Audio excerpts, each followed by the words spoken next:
자, 오늘 함께 오늘은 다윗과 그 사울 이야기를 좀 나누는데, 먼저 보실 말씀 사무엘상 18장 6절에서 9절입니다. 먼저 함께 우리 읽으실 말씀 사무엘상 18장 6절에서 9절입니다. 다 찾으셨으면 한 절씩 교독하시겠습니다. 무리가 돌아올 때, 곧 다윗이 블레셋 사람을 죽이고 돌아올 때 여인들이 이스라엘 모든 성읍에서 나와서 노래하며 춤추고 소고와 경쇠를 가지고 왕 사울을 환영하는데, 여인들이 뛰놀며 노래하여 이르되 사울이 죽은 자는 천천히요 다윗은 만만히로다 한지라. 사울이 그 말에 불쾌하여 심히 노하여 이르되 다윗에게는 만만을 돌리고 내게는 천천을 돌리니 그가 더 얻을 것이 나라 말고 무엇이냐 하고, 그날 후로 사울이 다윗을 주목하였더라. 여러분들이 잘 아시는 다윗과 사울 이야기입니다. 성경에는 그 소위 원수지간으로 등장하는 인물들이 좀 있죠. 그런 어떤 경쟁 구도에서 나오는 대표적인 게 이제 에서하고 야곱 이야기라든지요. 그 다음에 출애굽기로 넘어가면 이제 모세하고 바로 이야기가 등장. 형제였다가 원수가 되는 그런 이야기죠. 또 오늘 사무엘에 등장을 하는 이제 다윗과 사울 이야기도 볼 수가 있습니다. 다윗과 사울 이야기를 여러분들이 이제 대충 잘 알고 계시는데요. 사실은 뭐 두 사람이 처음부터 그렇게 악연은 아니었던 거죠. 그런데 어떤 사건에 의해서 이제 악연이 되게 되는데, 그게 뭐냐면 바로 다윗이 골리앗을 무너뜨리고 난 후에 사람들이 다윗에게 열광을 하기 시작합니다. 그때 사울이 그 모습을 굉장히 이제 좀 좋지 않게 보고 있는데, 마침 사람들이 이렇게 노래를 하는 거죠. 여인들이 뛰놀며 사울이 죽은 자는 천천히요 다윗은 만만히로다 이렇게 이야기합니다. 이때 이제 사울이 굉장히 불쾌함을 갖고 뭐라고 하냐면, 다윗에게는 만만을 돌리고 내게는 천천을 돌리니 그가 더 얻을 것이 나라 말고 무엇이냐라고 이야기를 합니다. 9절의 말씀 참 무섭죠. 그날 후로 사울이 다윗을 주목하였더라. 쳐다보고 있었더라. 뭐 이제 감시하더라. 지켜보더라. 이런 얘기죠. 어쨌든 간에 이 사건으로 인해서 사울이 다윗에 대해서 굉장한 부담감을 갖게 됩니다. 이제 이 이야기들이 있기 전에 사실 다윗과 사울의 만남은 있었습니다. 사무엘상 16장 1절에서 3절인데요. 제가 읽어드릴게요. 여호와께서 사무엘에게 이르시되 내가 이미 사울을 버려 이스라엘 왕이 되지 못하게 하였거늘 내가 그를 위하여 언제까지 슬퍼하겠느냐. 너는 뿔에 기름을 채워가지고 가라. 내가 너를 베들레헴 사람 이새에게 보내리니 이는 내가 그의 아들 중에서 한 왕을 보았느니라 하시는지라. 사무엘이 이르되 내가 어찌 갈 수 있으리이까. 사울이 들으면 나를 죽이리이다 하니 여호와께서 이르시되 너는 암송아지를 끌고 가서 말하기를 내가 여호와께 제사를 드리러 왔다 하고 이새를 제사에 청하라. 내가 내게 행할 일을 가르치리니 내가 내게 알게 하는 자에게 나를 위하여 기름을 부을지니라. 사울이 그 하나님의 말씀을 어김으로써 버림을 받게 되죠. 사무엘은 이제 이 사실을 알게 되고 새로운 왕을 이제 찾으러 가야 합니다. 여러분들이 잘 아는 이새의 아들 다윗이었죠. 이제 사울은 더 이상 하나님의 택함을 받은 사람으로서의 역할을 할 수 없게 됐습니다. 사무엘상 16장 11절에서 14절 이하 보면요. 또 사무엘이 이새에게 이르되 내 아들들이 다 여기 있느냐. 이새가 이르되 아직 막내가 남았는데 그는 양을 지키니이다. 사무엘이 이새에게 이르되 사람을 보내어 그를 데려오라. 그가 여기 오기까지는 우리가 식사자리에 앉지 아니하겠노라. 이에 사람을 보내어 그를 데려오매 그의 빛이 붉고 눈이 빼어나고 얼굴이 아름답더라. 여호와께서 이르시되 이가 그니 일어나 기름을 부으라 하시는지라. 사무엘이 기름불 병을 가져다가 그의 형제 중에서 그에게 부었더니 이날 이후로 다윗이 여호와의 영에 크게 감동되니라. 사무엘이 떠나서 라마로 가니라. 여호와의 영이 사울에게서 떠나고 여호와께서 부리시는 악령이 그를 번뇌하게 한지라. 재미있게도 다윗이 이제 사무엘에게 의해서 기름 부음을 받자 여호와의 영이 크게 감동되었다 이렇게 표현을 하고 있습니다. 근데 그 다음 절에 14절에 여호와의 영이 사울에게서 떠났다라고 이야기합니다. 여호와께서 부리시는 악령이 그를 번뇌하게 했다라고 이야기를 하죠. 그러니까 글쎄요, 여호와의 영이 떠나고 나서 악령이 진짜 번뇌케 한 것인지, 아니면 여호와의 영이 떠난 것이 곧 악령에 의해서 번뇌케 되는 것인지, 어쨌든 간에 사울은 이것 때문에 이제 굉장히 그 정신적인 고통을 받게 됩니다. 사실 이미 그 사울이 다윗을 주목하고 미워하기 이전에 사울은 다윗의 은혜를 받았던 사람입니다. 그래서 사울이 그 번뇌하는 악령이 그 왕을 번뇌케 하는 그 시점에서 다윗이라는 사람을 통해서 그 다윗이 이제 수금을 틀고 왔는데 수금을 타고 이랬는데 사울이 그것에 의해서 이렇게 떠나갔다는 거죠. 사실 은혜를 입은 자입니다. 사울 입장에서 그러니까 사울은 다윗의 은혜를 받은 사람이죠. 그럼에도 불구하고 사울의 마음속에 자신의 나라를 이제 다윗이 탐할 것이라고 생각하는 이 두려움 때문에 사울은 다윗을 미워하게 되는 거죠. 이때 이제 이 미움이 이제 실질적으로 표출이 되는 사건이 사무엘상 18장 6절에서 12절인데요. 그러니까 사울이 하지 말아야 될 행동을 하게 되는 거죠. 자, 6절에서 12절 한번 교독하시겠습니다. 무리가 돌아올 때 곧 다윗이 블레셋 사람을 죽이고 돌아올 때 여인들이 이스라엘 모든 성읍에서 나와서 노래하며 춤추고 소고와 경쇠를 가지고 왕 사울을 환영하는데 여인들이 뛰놀며 노래하며 이르되 사울이 죽은 자는 천천히요 다윗은 만만히로다 한지라. 사울이 그 말에 불쾌하여 심히 노하여 이르되 다윗에게는 만만을 돌리고 내게는 천천을 돌리니 그가 더 얻을 것이 나라 말고 무엇이냐 하고 그날 후로 사울이 다윗을 주목하였더라. 자, 그 다음이죠. 그 이튿날 하나님께서 부리시는 악령이 사울에게 힘있게 내림에 그가 집안에서 정신없이 떠들어대므로 다윗이 평일과 같이 손으로 수금을 타는데 그때 사울의 손에 창이 있는지라. 그가 스스로 이르기를 내가 다윗을 벽에 박으리라 하고 사울이 그 창을 던졌으나 다윗이 그의 앞에서 2번 피하였더라. 여호와께서 사울을 떠나 다윗과 함께 계심으로 사울이 그를 두려워한지라. 그 사울의 번뇌가 이제 증오로 나타나고 이 증오가 살인으로 이제 나타나게 됩니다. 그래서 다윗을 향해서 창을 던지게 되죠. 그래서 벽에 그냥 찔려서 이제 죽게 하려고 사울이 작정을 하는 거죠. 그러나 여호와께서 사울을 떠나 다윗과 함께 계심으로 사울이 그를 두려워했다라고 이렇게 성경은 이제 마무리를 하는 거죠. 그러나 이 증오와 이런 어떤 이야기들은 계속 여러분들이 잘 아시는 것처럼 사울은 끊임없이 이제 다윗에 대한 증오를 놓지 못합니다. 결국 다윗은 그 사울의 아들 요나단이죠. 요나단에 의해서 그 정보를 듣고 이제 멀리 도망가게 되는 지경에 이르게 되죠. 이거 한참 후에 이제 사무엘상 26장에 넘어가서야 이제 다시 한번 또 사건이 등장을 하는데 여러분들이 잘 아시는 사건이죠. 사울이 다윗을 죽이려고 병사들을 데리고 막 다윗을 찾으러 이제 가는 거죠. 그런데 다윗이 그것을 소식을 먼저 듣고 나서 이제 숨게 됐고, 그리고 사울이 잠을 자고 있을 때 다윗과 그 함께하는 자와 그 사울을 이제 공격을 할 수 있는 상황이 나오게 되는 거죠. 그래서 여기 사무엘상 26장 7절인데 제가 읽어볼게요. 다윗과 아비새가 밤에 그 백성에게 나아가 본즉 사울이 진영 가운데 누워 자고 창은 멸이 땅에 꽂혀 있고 아브넬과 백성들은 그를 둘러 누웠는지라. 아비새가 다윗에게 이르되 하나님이 오늘 당신의 원수를 당신의 손에 넘기셨나이다. 그러므로 청하오니 내 창으로 그를 찔러서 단번에 땅에 꽂게 하소서. 내가 그를 2번 찌를 것이 없으리이다 하니. 이렇게 얘기를 합니다. 그러니까 아비새라는 이제 다윗과 함께 했던 사람인데요. 다윗의 편이죠. 이 사람이 이제 그 사울이 다윗을 쫓으려고 오다가 지쳐서 이제 쉬고 있는 것을 보고 나서 이제 우리가 죽일 수 있는 절호의 찬스라고, 당신의 원수니까 그냥 칼로 찔러서 죽여버리자고, 창으로 찔러서 죽여버리자고 이야기를 합니다. 근데 이때 다윗이 이런 얘기를 하죠. 26장 9절인데 한번 같이 읽어볼까요? 26장 9절에서 10절입니다. 사무엘상 26장 9절에서 10절입니다. 같이 읽겠습니다. 시작. 다윗이 아비새에게 이르되 죽이지 말라. 누구든지 손을 들어 여호와의 기름 부은 많은 자를 치면 죄가 없겠냐 하고, 다윗이 또 이르되 여호와께서 살아계심을 두고 맹세하노니 여호와께서 그를 치시리니 혹은 죽을 날이 이르거나 또는 전장에 나가서 망하리라.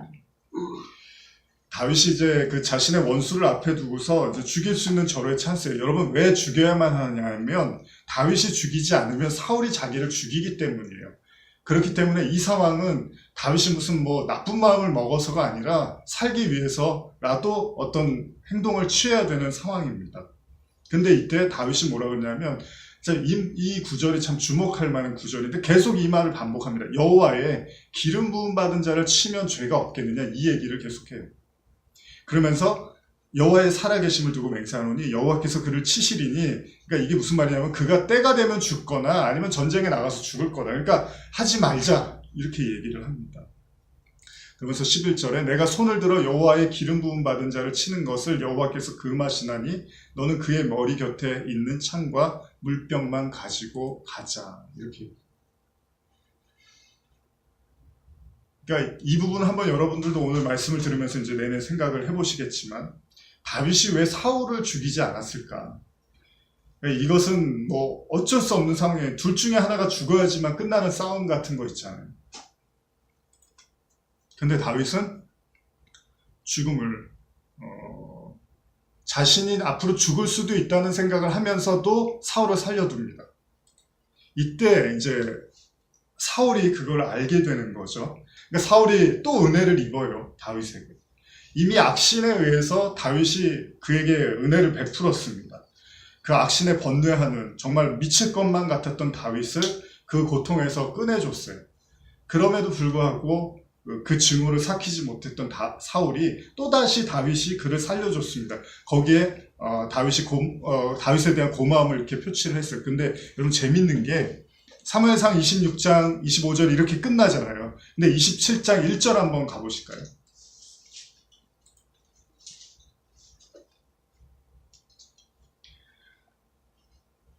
다윗이 어떤 생각을 하냐면 같이 읽어볼까요? 시작. 다윗이 그 마음에 생각하기를 내가 후일에는 사울의 손에 붙잡히리니 블레셋 사람들의 땅으로 피하여 들어가는 것이 좋으리로다. 여기까지 하겠습니다. 그러니까 다윗은 알고 있는 거예요. 사울의 마음이 변하지 않을 거라는. 그래서 그 다음 내용이 사울이 이스라엘 온 영토 내에서 다시 나를 찾다가 단념하리니 내가 그의 손에서 벗어나리라 하고. 여러분, 왜 이제 제가 시작부터 그냥 계속 이 말씀만, 성경만 읽었는데, 사울이 왜 다윗을 그렇게 죽이려고 했을까요?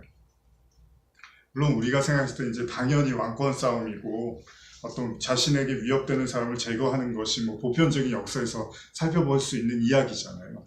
근데 저는 이제 거기에 주목하는 것보다는 아까 중간에 잠깐 읽었지만 사울에게 하나님의 영이 떠나가고요. 그리고 다윗에게 하나님의 영이 감동이 되는 상황에서 어떤 일이 일어나냐 하면 그러니까 사울이 하나님의 영이 떠난 자가 하나님의 영이 함께하는 자를 죽이는 양상으로 지금 성경이 이야기를 펼치고 있다는 거죠. 무슨 말이냐면 하나님의 영이 떠난 자, 하나님의 영이 함께하지 않을 때 인간은 그 하나님의 영을 대적할 수밖에 없는 거잖아요. 이게 사실은 기본적인 성경의 이야기잖아요. 그래서 우리 모두가 다 하나님의 원수로 등장을 하는 거잖아요.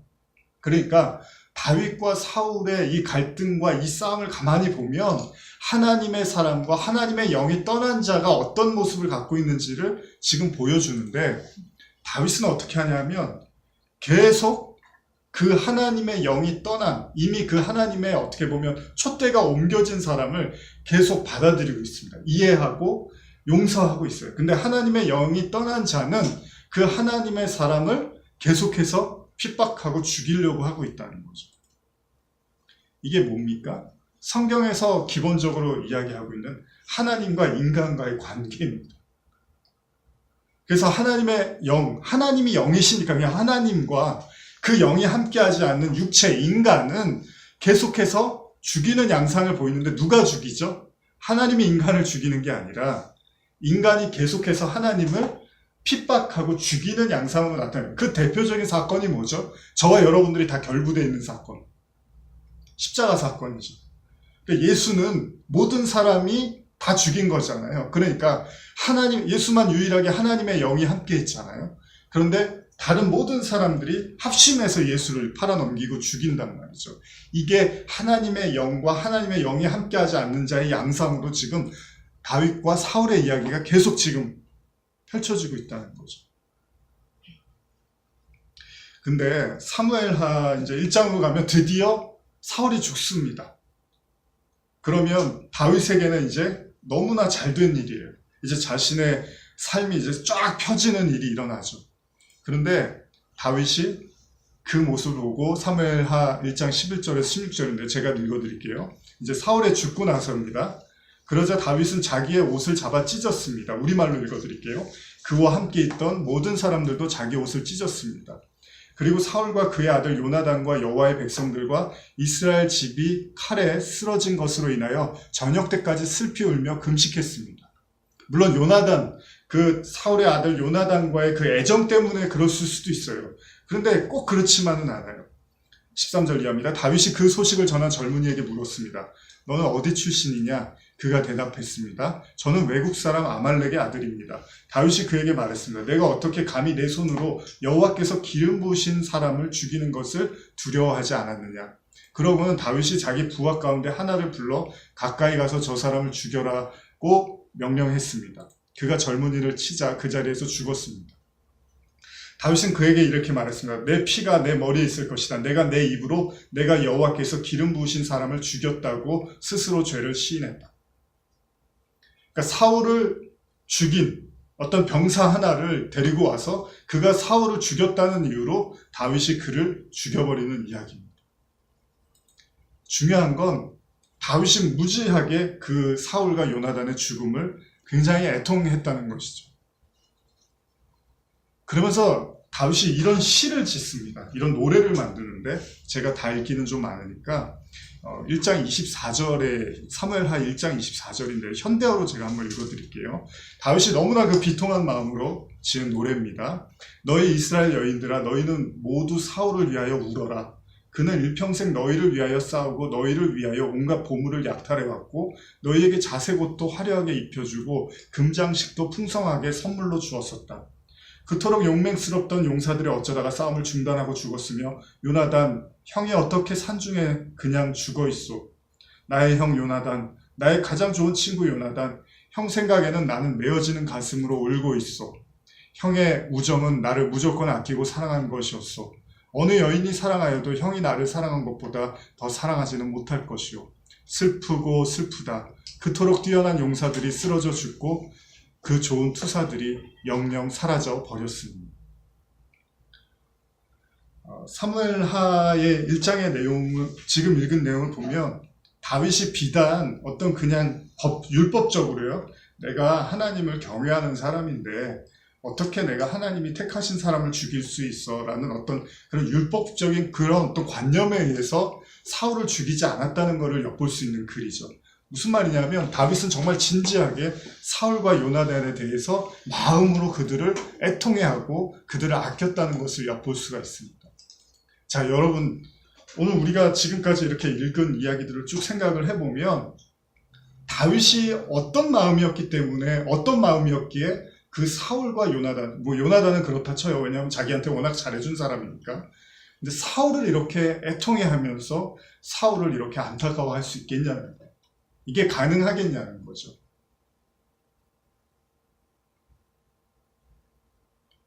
다윗이 이렇게 인생을 살면서 많은 우여곡절도 있고 잘한 일도 있고 못한 일도 있고 다 그렇잖아요. 그런데 가장 어떻게 보면은 우리의 마음을 울리는 사건이 바로 이런 사건이라고 봐요. 자신을 죽이는 원수를 끝까지 관용한다 그럴까요? 배려한다 그럴까요? 인정한다 그럴까요? 그의 목숨을 경시 여기지 않는다라는 거예요. 사실 그렇잖아요. 우리도 나를 무시하고, 여러분과 저도 마찬가지지만 우리를 무시한다는 생각이 들면 그냥 가서 속으로 막 욕을 하고 가서 때려주고 싶고 그렇잖아요. 근데 욕을 하는 정도가 아니라 지금 이건 자기를 죽이려고 시도하는 것까지 봤어요. 몇 번도. 그런데도 불구하고 다윗이 이 마음이 계속 사그라들지를 않고 사울에 대해서 진지하게 생각하고 있다는 거죠. 민수기 말씀에 가보면요. 민수기 35장 16절에서 21절입니다. 한번 교독해 보시겠습니다. 민수기 35장 16절에서 21절입니다.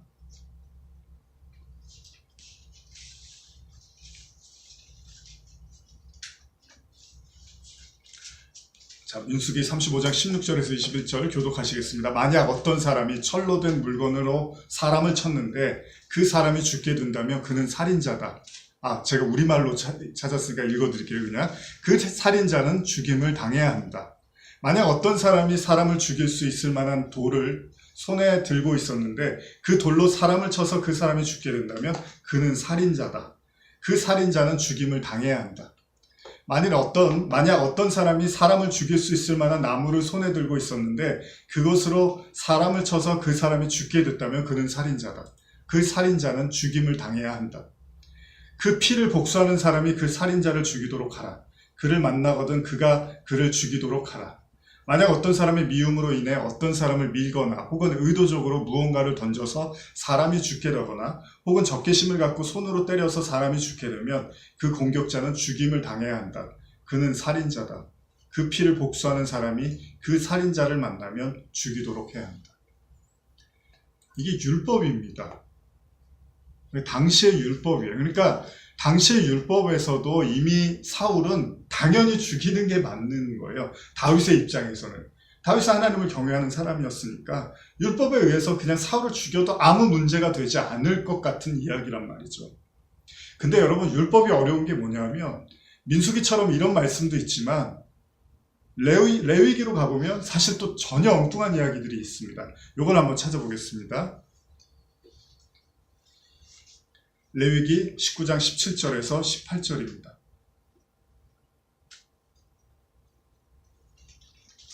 레위기 19장 17절에서 18절입니다. 같이 한번 읽어볼까요? 시작. 너는 내 형제를 마음으로 미워하지 말며 내 이웃을 반드시 견책하라. 그러면 내가 그에 대하여 죄를 담당하지 아니하리라. 원수를 같이 물으며 동포를 원망하지 말며 내 이웃 사랑하기를 내 자신과 같이 사랑하라. 나는 여호와니라. 사실 성경에서 항상 우리는 두 가지 양상을 보게 됩니다. 돌로 쳐서 죽여라. 원수면 돌로 쳐서 죽여도 부당하다라는 이야기도 있지만 원수를 또 갚지 말라라고 이야기를 해요. 우리말로 한번 더 읽어드릴게요. 너는 내 형제를 마음으로도 미워하지 마라. 다만 내 이웃을 꾸짖어서 내가 이웃으로 인한 죄의 책임을 떠맡지 않도록 하여라. 너는 내 형제에게 복수하거나 원한의 마음을 품지 마라. 다만 너는 내 이웃을 내 자신처럼 사랑하여라. 나는 여호와다. 사실 이미 신약에서 하나의 율법, 예수님께 가장 성경에서 중요한 율법이 무엇입니까? 하나로 말하면 뭡니까? 라고 할 때 하나님 사랑과 이웃 사랑으로 정리했던 바로 그 말씀입니다. 그러니까 형제에게 복수하거나 원한의 마음을 품지 마라. 너는 내 이웃을 내 자신처럼 사랑해라. 나는 여호와다. 이렇게 말. 사실 이 말씀 한 구절, 지금 레위기 19장 18절 하나가 그냥 성경의 전체라고 보시면 돼요. 이 모든 이야기들이 이 한 구절에 그냥 함축되어 돼 있고 예수는 그 말씀을 가지고 오신 분이에요. 그러니까 이 말씀을 어떻게 그 성육신 할 것인가에 대한 문제를 안고 온 게 예수님입니다. 그러니까 여러분들이 다윗의 이야기하고 예수님의 이야기를 연결해서 생각해 보실 수가 있는 거예요.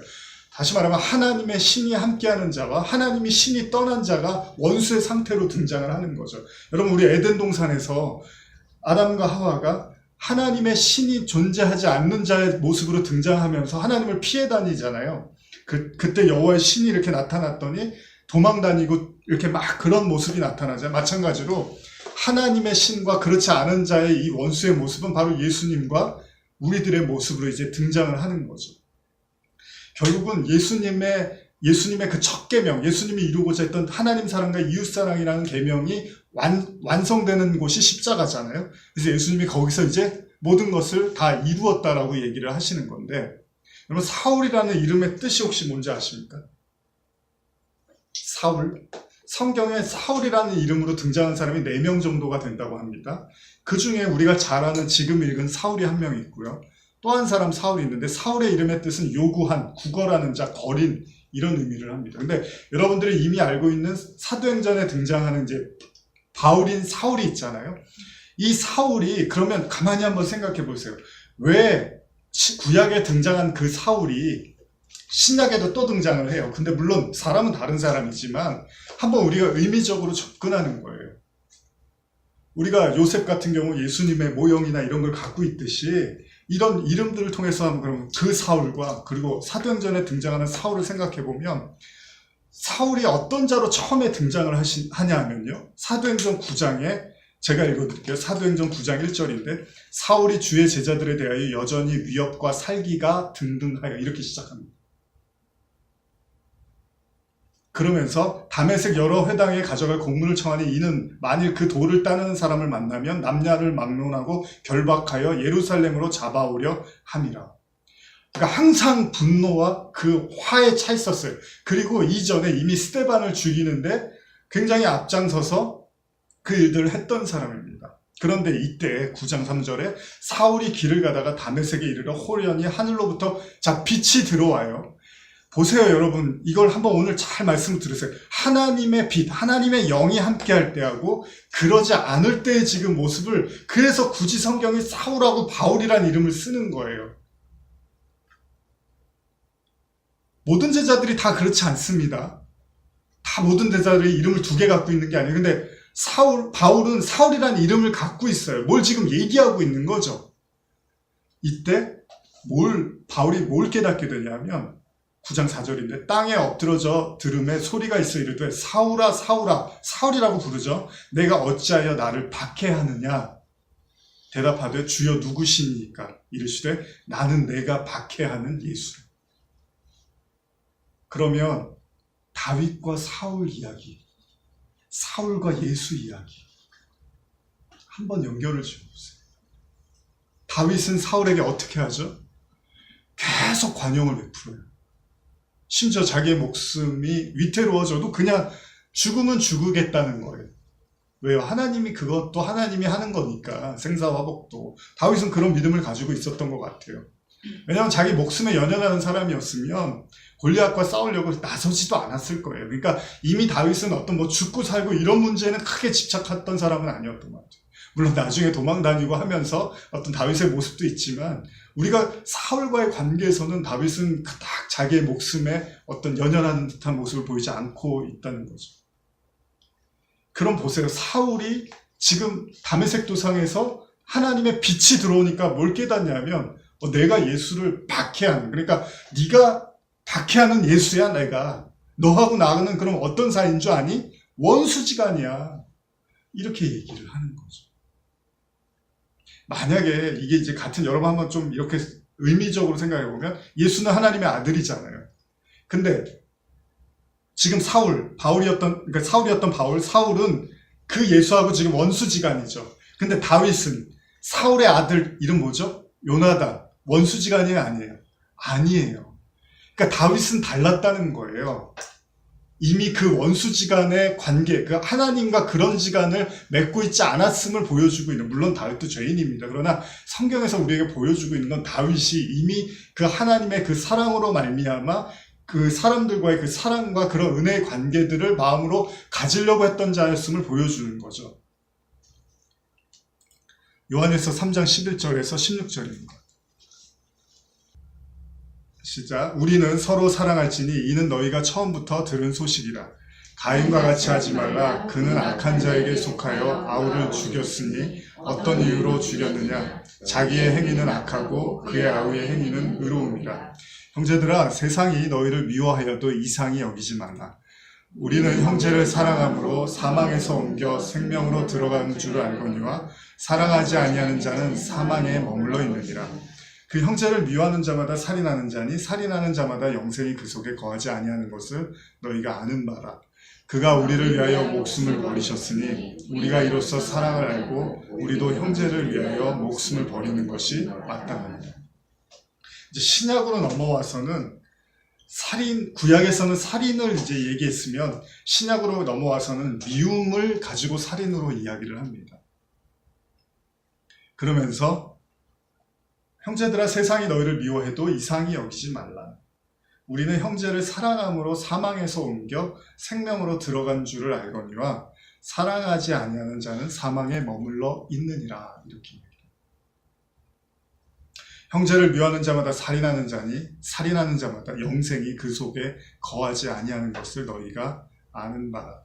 자, 여러분, 예수님이 그래서 이 말씀을 지키기 위해서 16절에 그가 우리를 위하여 목숨을 버리셨으니 우리가 이로써 사랑을 알고 우리 형제들을 위하여 목숨을 버리는 것이 마땅하니라. 이렇게 얘기했죠. 이게 무슨 말이냐면 다윗은 지금 하나님의 영이 함께하는 사람으로 성경에 등장하는 거고요. 사울은 하나님의 대적자로 등장을 하는 겁니다. 그러면 다윗이 하나님의 영이 함께하는 사람으로 사울에게 뭘 가리키냐면 이걸 가리키는 거예요. 나는 너를 위해서 죽을 수 있어. 왜냐하면 하나님의 그 사랑을 너에게 나타나야 되는 것이 내가 하나님의 영이 함께하는 자에 마땅히 해야 될 일이라는 것을 다윗이 보여주는 거죠. 그래서 사울이 죽이고 하는 것에 대해서 반기를 들이지 않는 거죠. 복수를 하지 않는 거예요. 그러니까 결국은 지금 이 말씀들 이렇게 쭉 들어보면 모든 걸 다 참고 모든 걸 다 용납하고 모든 걸 다 이해하고 모든 걸 다 이게 이제 사랑장에 나오는 얘기잖아요. 이거를 다 하라는 얘기처럼 들리는데 예수님이 이제 그러십니다. 제가 우리말로 마태복음 5장 20절 이하를 읽어드릴 텐데요.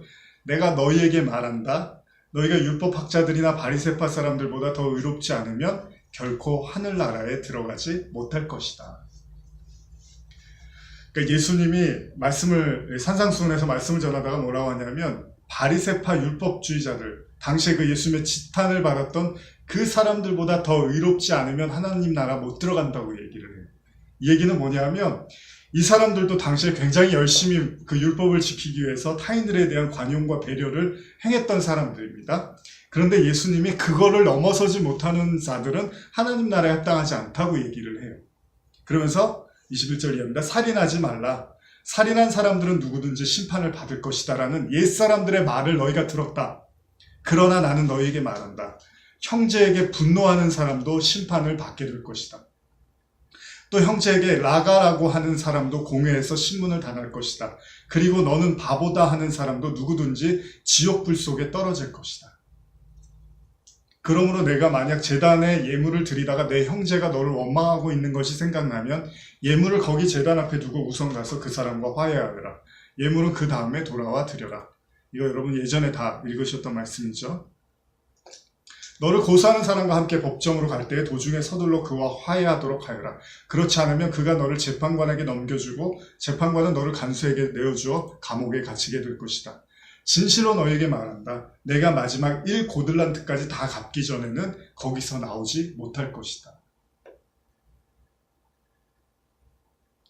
그러니까 성경에서 지금 이제 이게 구약의 이야기가 신약으로 넘어오면서 지금 뭘 얘기하냐면 쉽게 말하면 여러분과 제 마음속에 단 1의 분노나 증오도 허용하지 않겠다는 거예요. 근데 실제로 당시에 그 바리새인들과 유대인들은 워낙 율법을 잘 지키니까 미소를 띠고 괜찮은 모습으로 막 돌아다녔어요. 아무렇지도 않고 나는 인격이 너무나 훌륭해서 나는 화도 안 나고 이제 속으로 다 이제 썩는 거죠. 그래서 병으로도 나타나고. 근데 어쨌든 간에 보여지는 모습으로는 그냥 너무나 그 막 얼굴에 후광이 나올 정도로 그러고 다니는 거예요. 근데 예수님은 이제 속을 안 거잖아요. 그러니까 그거보다 나아야 돼 라고 얘기를 하는 거죠. 그거보다 훨씬 나아야 돼 라고 얘기를 하는 거죠. 그러면서 이게 무서운 거예요, 여러분. 형제와의 어떤 그러니까 여기서는 형제지만 여러분 모든 가족, 뭐 형제, 친구, 성도, 뭐 회사, 뭐 모든 인간관계 속에서 지금 예수님이 아주 무섭게 말하는 건 마지막 1고들란트까지 다 갚기 전에는 거기서는 안 끝내주겠다는 거예요. 그래서 이미 요한일서에서 온전한 사랑을 이루지 못한 자는 그 두려움이 있기 때문에 아직 그건 다 이루지 못한 거야 라고 이야기를 하잖아요. 여러분과 저도 그러면 우리가 이런 관점에서 보는 거예요. 우리가 지난 시간에 걸쳐서 여러 주에 걸쳐서 성도의 환난, 성도의 인생, 성도의 사랑, 성도의 혼인, 그리고 오늘은 성도의 뭘까요? 온전. 다른 말로 성도의 용서입니다. 같은 이야기. 이게 모든 성경의 결론 같은 이야기죠. 그래서 예수님이 온전이란 말을 실제로 씁니다. 여기서 너희가 원수를 사랑하면 그게 온전한 거야. 근데 우리가 듣기엔 너무 어려운 얘기예요. 이 안에 뭐 저를 포함해서 미움 없고 분노 없고 다툼 없는 사람이 어디 있습니까? 근데 오늘 복음은 우리에게 뭐라 그러냐면 마지막 하나까지도 다 갚기 전에는 못 나온다고 이야기를 하고 있어요. 자, 누가복음 11장 1절에서 4절 한번 찾아보실까요?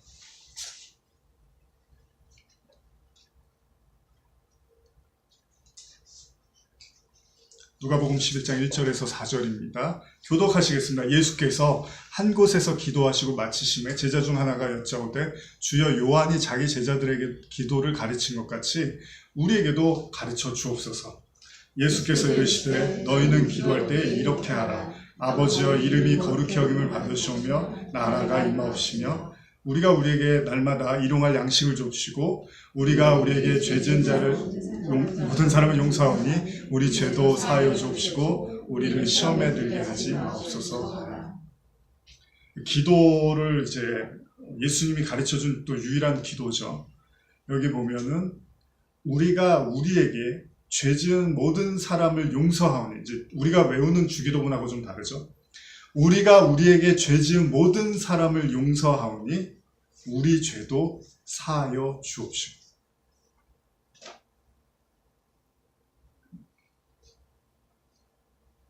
여러분들이 그냥 딸딸딸딸 맨날 외우는 주기도문이 이거예요.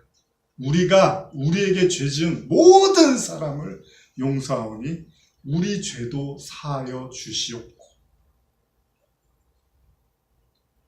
우리를 시험에 들게 하지 마옵소서. 그러니까 다른 의미로 보면 이게 한 절로 있으니까요. 그러니까 우리가 우리에게 죄 지은 모든 사람을 용서할 수 없게 될 때 우리는 시험에 들게 된다는 얘기잖아요. 그렇죠? 시험 들었대 저 사람, 뭐 이제 교회에서 우리 그런 말 많이 하잖아요. 아무개 누구 시험 들었대. 물론 이제 경제적이거나 어떤 상황적인 상황이 어려워서도 많지만 대개는 인간관계에서 이제 그런 일들이 많이 일어나죠. 저도 마찬가지고 여러분도 마찬가지입니다. 사람 때문에 우리 시험 많이 들잖아요.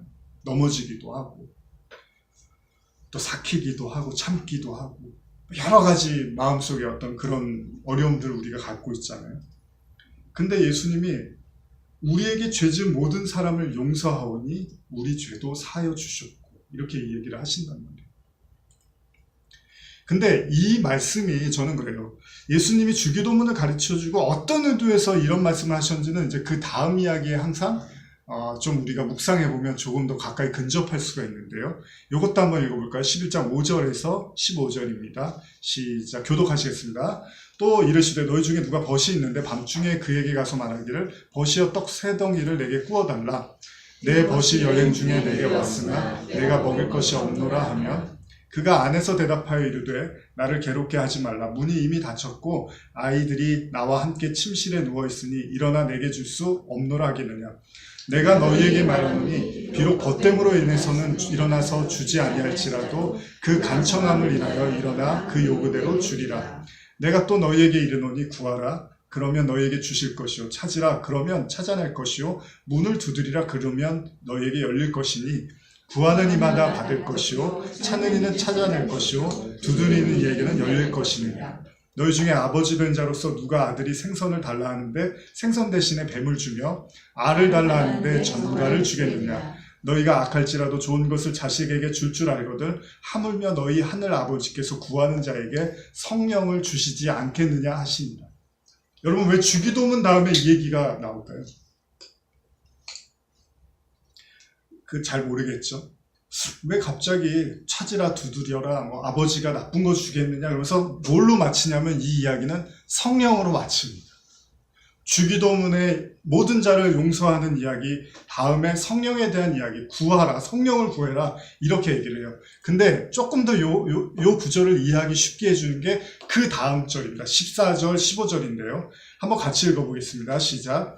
예수께서 한 말 못하는 귀신 쫓아내시니 귀신이 나가매 말 못하는 사람이 말하는지라. 무리들이 놀랍게 여겼으나 그 중에 더러는 말하기를 그가 귀신의 왕 바알세불을 힘입어 귀신을 쫓아낸다.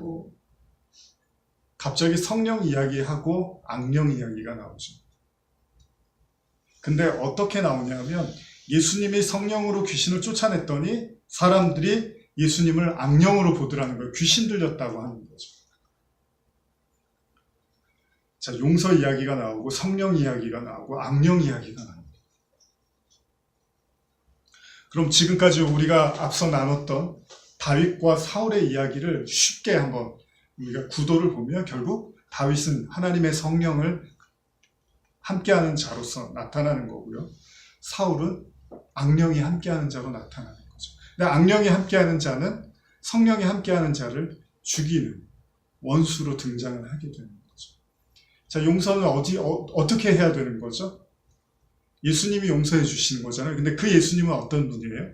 하나님의 성령, 하나님이 함께하는 자로 등장을 하는 거니까 예수님이 이 땅에 육신을 입고 그 하나님이 함께하는 아들로서 오신 거니까 결국 하나님의 영이 함께하는 자가 그 악령에 사로잡힌 자를 용서하는 양상으로 나타나는 거죠.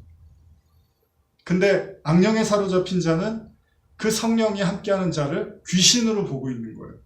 그러니까 서로 악령으로 보는 것처럼 보이는 거죠. 그러니까 결국 성령이 하시는 일이 무엇이겠냐는 거죠. 하나님의 말씀이 우리 가운데 하시는 일이 무엇이겠냐는 거죠.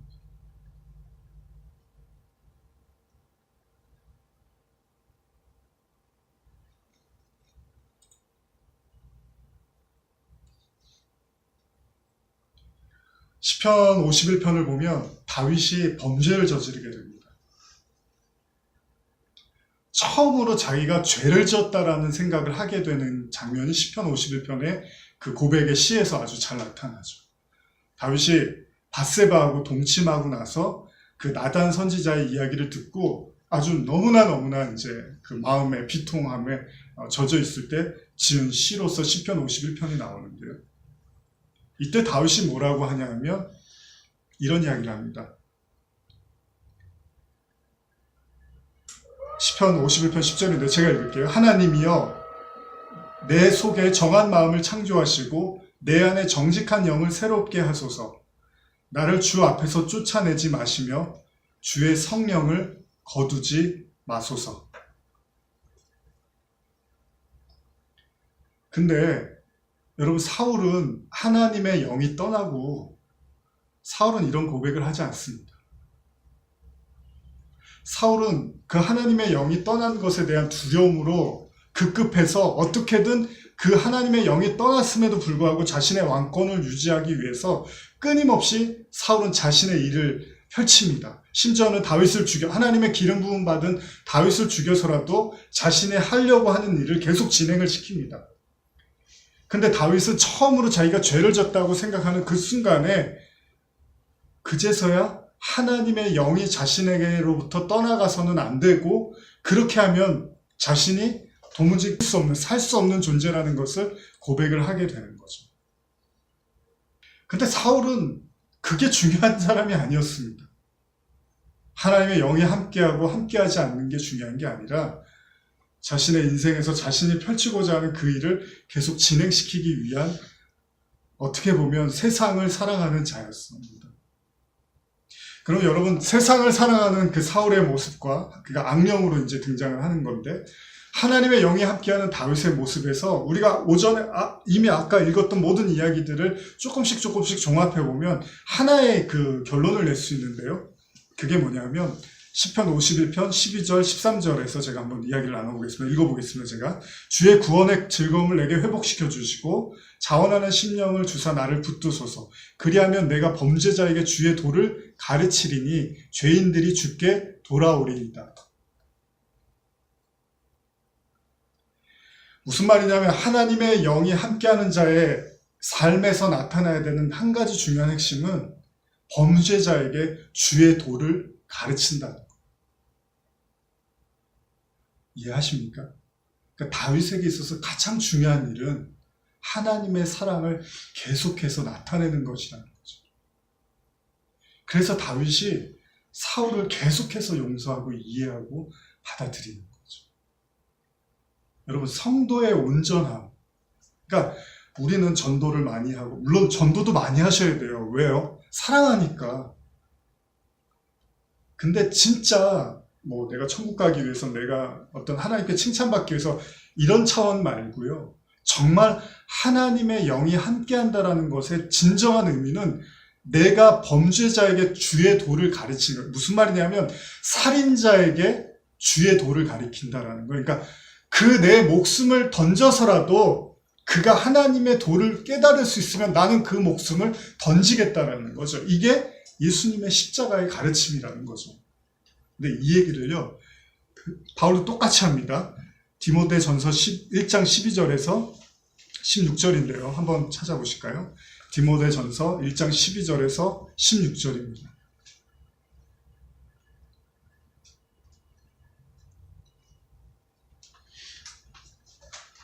자, 같이 한번 교독하시겠습니다. 1장 12절에서 디모데전서 1장 12절에서 16절입니다. 나를 능하게 하신 그리스도 예수 우리 주께 내가 감사함은 나를 충성되이 여겨 내게 직분을 맡기심이니 내가 전에는 비방자요 박해자요 폭행자였으나 도리어 긍휼을 입은 것은 내가 믿지 아니할 때에 알지 못하고 행하였습니다.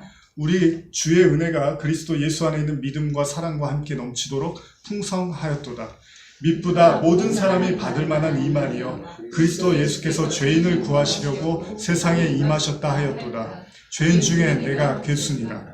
그러나 내가 긍휼을 입은 까닭은 예수 그리스도께서 내게 먼저 일체 오래 참으심을 보이사 후에 주를 믿어 영생 얻는 자에게 본이 되게 하려 하십니다. 그러니까 사망에서 하나님의 영이 없는 데서 하나님의 생명, 하나님의 영으로 함께하는 자의 가장 중요한 삶의 온전함이 있다면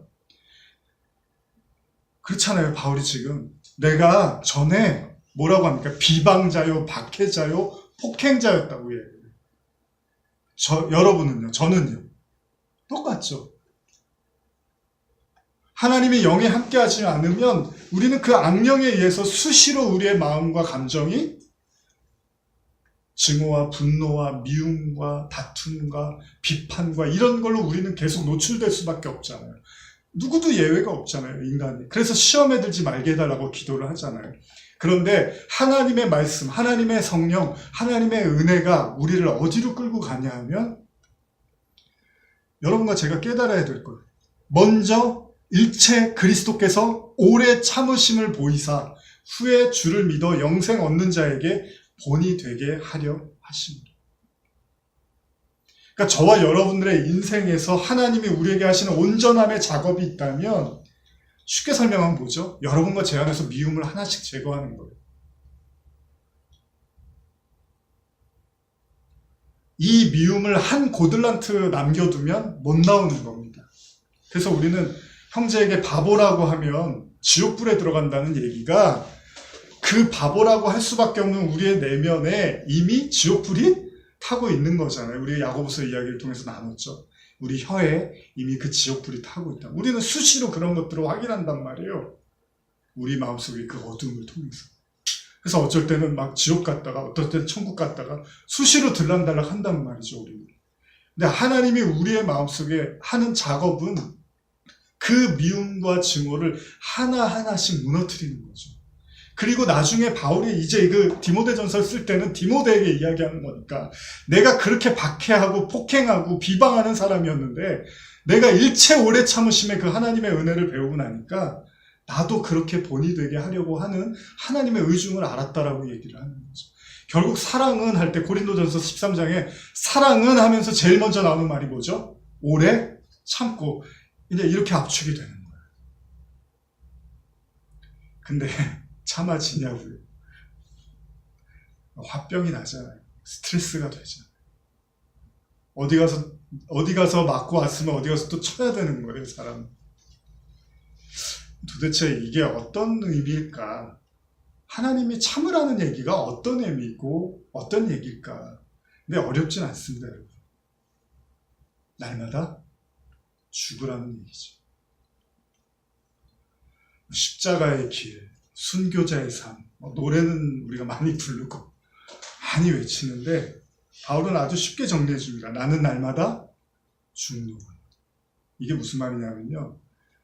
사울이 창을 들고 자기를 찍잖아요. 그럼 방패를 찾든 뭘 해서 어벤져스가 돼서라도 뭐 그걸 막아내야 되잖아요. 죽이고 싶으면 죽여. 괜찮아.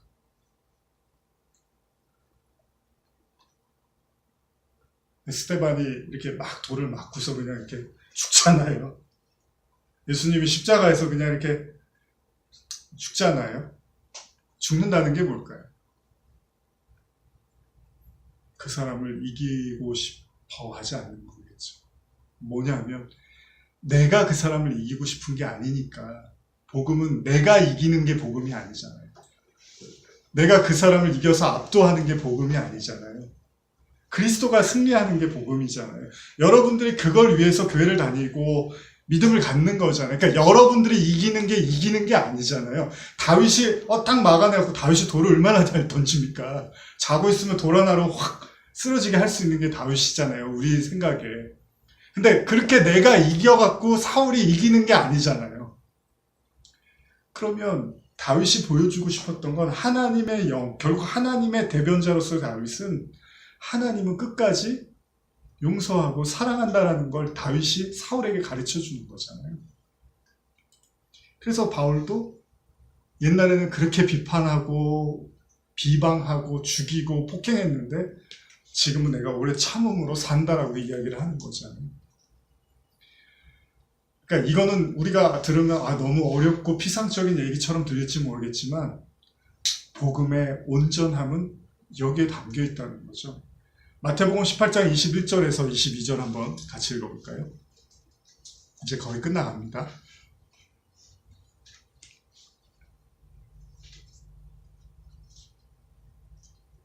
같이 읽어보겠습니다. 성경에서 제일 중요한 구절입니다, 여러분. 하나 꼽으라고 하면 절대 뒤지지 않는 구절이죠.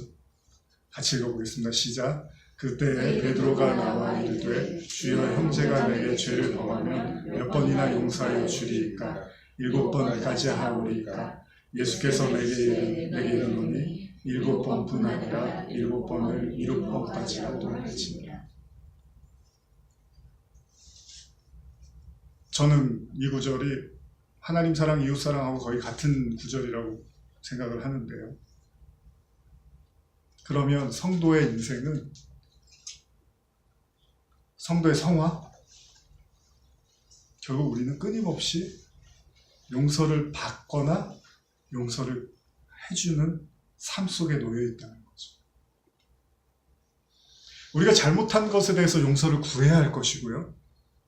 또 우리가 용서해 줄 수 있는 부분은 용서를 해줘야 되는 거예요. 근데 얼만큼요? 7번까지 70번. 7번 70번. 490번.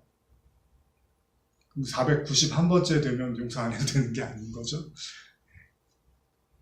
여기에는 그냥 무한한 용서를 얘기하는 거예요.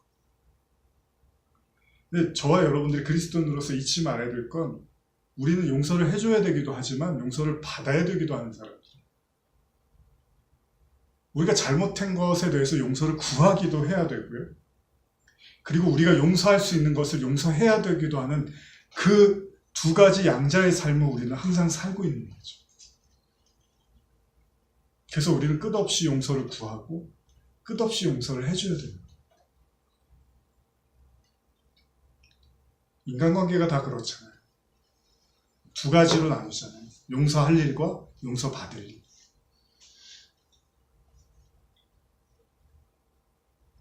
다윗도 그렇게 살았습니다. 끝없이 용서를 했고요. 또 끝없이 용서를 받은 거예요. 하나님께 범죄를 할 때마다 하나님은 다윗을 용서해 줬고요. 또 자신을 죽이려고, 심지어는 아들 압살롬까지 속을 새기면서 자신을 죽이려고 할 때 다윗은 눈물을 흘리면서 그 압살롬을 마음 아파합니다. 우리의 삶은 용서로 축약될 수 있습니다.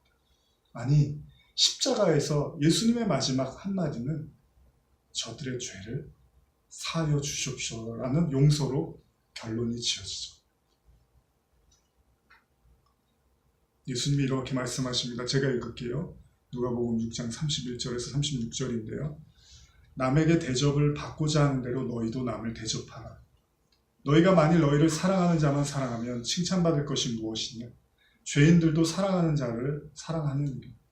너희가 만일 선대하는 자만을 선대하면 칭찬받을 것이 무엇이냐? 죄인들도 이렇게 하느니라. 너희가 받기를 바라고 사람들에게 구워주면 칭찬받을 것이 무엇이냐? 죄인들도 그만큼 받고자 하여 죄인에게 구워주느니라. 지금 예수님이 누구랑 비교하냐면 안 믿는 사람도 더 잘해. 너희들 잘한다고 그러지 마. 안 믿는 사람들 더 착하고 더 예의 바르고 더 깍듯하고 더 인간적이고 더 의리 있어. 그 뭐 좀 믿음 가지고 조금 한 거 가지고 티내지 마. 예수님이 이렇게 했어. 그거 다 하는 거야. 안 믿는 사람들. 그러면서 예수님이 35절에 이렇게 말합니다. 오직 너희는 원수를 이게 그리스도인만 할 수 있는 거라는 거예요. 예수님의 기준은 그냥 우리가 생각하는 수준에서 사람답게 살자. 기본이 통하는 사회, 상식이 통하는 사회. 예수님의 기준은 거기에 있지 않습니다.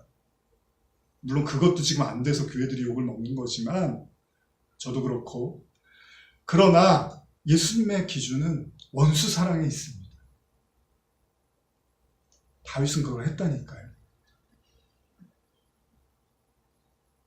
오직 너희는 원수를 사랑하고 선대하며 아무것도 바라지 말고 구워주라. 그리하면 너희 상이 클 것이요. 우리가 예수님 말씀하신 것처럼 우리가 누구에게 선을 행할 때 이 말씀의 본질은 무엇입니까? 우리가 누구에게 선을 행할 때 그거를 내가 이렇게 재고 갖고 있지 말라는 거잖아요. 그냥 그리스도의 사랑으로 나누라. 쉽지 않은 얘기지만. 그래서 우리가 자꾸 넘어지는 부분이 그거잖아요. 내가 저 사람한테 이렇게 선대를 해줬는데, 내가 저 사람한테 이렇게 잘해줬는데 나한테 돌아오는 게 이거밖에 안 돼? 이럴 때 우리가 많이 낙심하고 넘어지는 거잖아요. 근데 예수님은 사실 그 차원도 넘어서서 말씀을 하는 거죠. 지극히 높으신 이의 아들이 되리니 그는 은혜를 모르는 자와 악한 자에게도 인자하시니라. 너희 아버지의 자비로우심 같이 너희도 자비로운 자가 되라.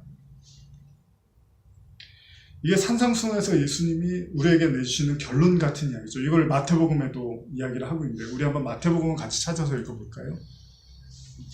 5장 43절에서 48절입니다.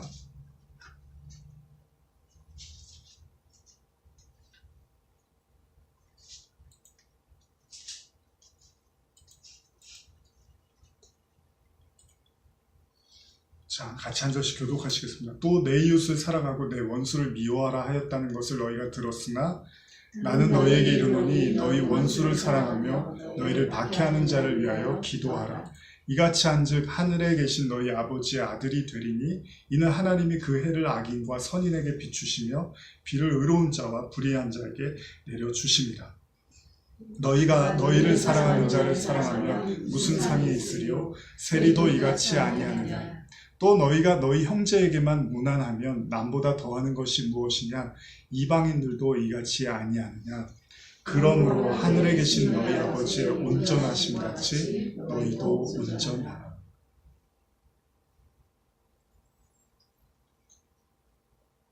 여기서 온전하라라는 원어를 보면 텔레이오스라고 해서요. 완성한, 완전한 이런 뜻을 가지고 있습니다. 조금 더 깊이 보면 흠이 없는, 완전한, 충분한, 완전에 필요한 아무것도 결여를 갖지 않은 성숙한, 강력한, 그리고 신의 속성으로서의 그런 효과까지도 이야기하고 있습니다. 다른 의미에서 충분히 자란, 완전히 성장한, 성인이 된, 성숙한, 또 다른 의미에서는 헌신적인 의미에서 최고의, 그리고 최상의 가르침, 그런 계시의 개념에서도 사용이 되고 있습니다. 성도가 도달해야 될 지점은 바로 여기입니다. 그래서 예수님이 십자가에서 원수를 사랑함으로써 모든 것을 다 이루시게 되는 거죠. 그래서 요한복음 19장 30절에 예수께서 신 포도주를 받으신 후에 이르시되 다 이루었다 할 때 여기서도 완전하다 라는 의미로 쓰여지고 있습니다. 비슷한 단어가 쓰여지고 있습니다. 그리고 머리를 숙이시니 영혼이 떠나가시니라. 어떤 의미에서 영혼이 떠나간다는 게 예수님은 하나님의 영과 함께 했던 사람이니까 그럼 영원히 떠나가기 전에 예수님의 마지막 사역은 무엇이었습니까? 원수를 위해서 자신의 목숨을 내어주는 것. 원수 사랑이 온전의 클라이막스였다.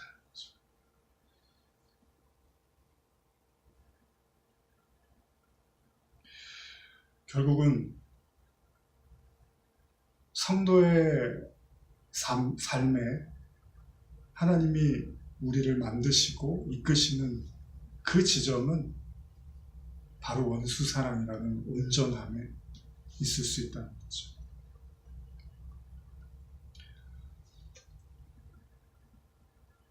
로마서 13장 8절 한번 읽고 이제 마무리하겠습니다. 로마서 13장 8절입니다.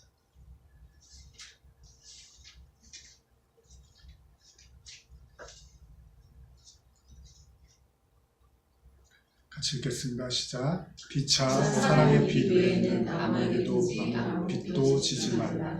남을 사랑하는 자는 율법을 다 이루었느니라. 그러니까 오늘날 사랑이라는 말이 너무 흔해서 다 사랑하잖아요. 밑도 끝도 없이 다 사랑한다고 하잖아요. 근데 바울이 말하는 사랑은 그런 사랑이 아닙니다. 진짜 사랑하는 자는 율법을 다 이룬 자예요. 근데 그 사랑이 무엇입니까? 원수를 사랑하는 거죠. 이건 저와 여러분들이 평생을 살면서 배우게 될 하나님의 가르침입니다. 그리고 종국에는 우리는 그 온전한 그리스도의 장성한 그 분량에서 원수를 사랑하라는 그 말씀이 우리의 마음속에 이제 범죄자, 죄인들에게 은혜로 흘러가게끔 하나님의 도구로 사용되어질 겁니다. 우리는 날마다 용서를 받아야 되는 죄인입니다. 동시에 우리는 날마다 용서를 할 수 있는 하나님의 은혜를 받은 사람들입니다. 우리의 삶은 용서로 추격됩니다. 용서하십시오. 그리고 용서를 구하십시오. 그것이 우리가 그리스도인으로서 살아야 할 우리의 향기고 우리의 모습일 겁니다. 저와 여러분들의 그 은혜로 그리스도의 온전한 장성한 분량에 이르러서 그리스도의 그 심장이 저와 여러분들의 심장으로 그렇게 살아가기를 간절히 소원합니다. 기도하시겠습니다.